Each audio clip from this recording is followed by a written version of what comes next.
Chola Bronze Nataraja, which the English, colonial English, had no understanding whatsoever. Bird would look at this and said, I call it a multi-armed monstrosity. Impossible, it's a monstrosity. Making a classic mistake, confusing art with realism. Art has nothing to do with realism. I can take a $5 camera, these days even just my cell phone, and take a worthless photograph of you or anybody here. It would be worth nothing. It's not a work of art. Goal of art is to capture the spirit or essence of something, what we call rasa. Evoke a specific mood or sentiment in the viewer's brain. How you go from the object, the external world, to the brain and evoke rasa, and nobody's saying it's in the brain. That's a misconception. Evokes rasa, God knows where, but using the brain as a vehicle to resonate to this attribute, if you call it rasa.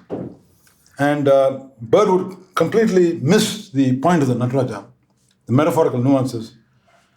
People have waxed eloquent about this. I'm not an art historian, but people like Zimmer, Ananda Kumaraswamy, most recently Nagaswamy, who's written admirably on Shiva. Reading it brings tears to your eyes. There's a connoisseurship of great art.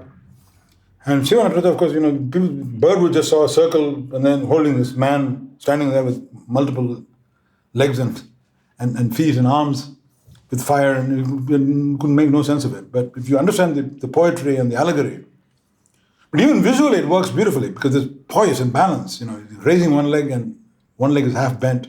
There's poise, and then his eyes are tranquil, the sense of peace and tranquility, but in the midst of all the agitation of the universe, because the fire, the ring of fire, the dance evokes the frenzy and agitation of dance, the phenomena of the universe, which are always in a constant state of agitation, the agitation of molecules and cells in your body, the flame in one hand evoking the idea of destruction, fire of destruction. On the other hand, the tambour is a rhythm of creation and being born, and creation and destruction balance each other out. So this perfect balance conceptually, and also literally, he's standing in a balanced pose, but the hair is flying off in different directions. So there is this centrifugal energy. So there's this agitation and motion. At the same time, there's peace and tranquility. In the midst of all this agitation, the central truth of God, something immortal and unity, one. This the artist has conveyed brilliantly in that. How the guy thought of this, only through divine inspiration, once so to speak, to have conceived of such an entity, to me is astonishing. And then if we can go on and on like that, Nataraja there's a demon below his left foot. He's crushing this demon. This demon is the demon of ignorance, illusion, maya. What is this ignorance? Ignorance that all of us scientists, and indeed non-scientists, suffer from, which is there's this brief appearance, there's this events going on in the world, and I appear briefly, inspect the world from where I am, and I'm gone. It's called death.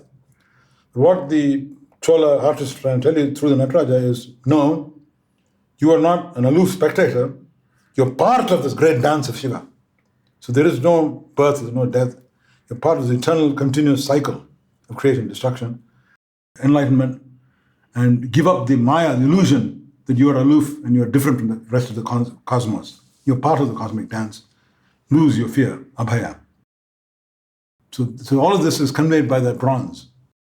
And this guy looks at it and says, he's got multiple arms and legs. Equivalent would be if I had gone to a museum in Europe and looked at angels in Renaissance painting and said this is a monstrosity, because human beings don't sprout wings. And in fact, I can tell you as a medical person that people sprouting an additional leg can happen. You see it in older teratology literature, anatomical literature.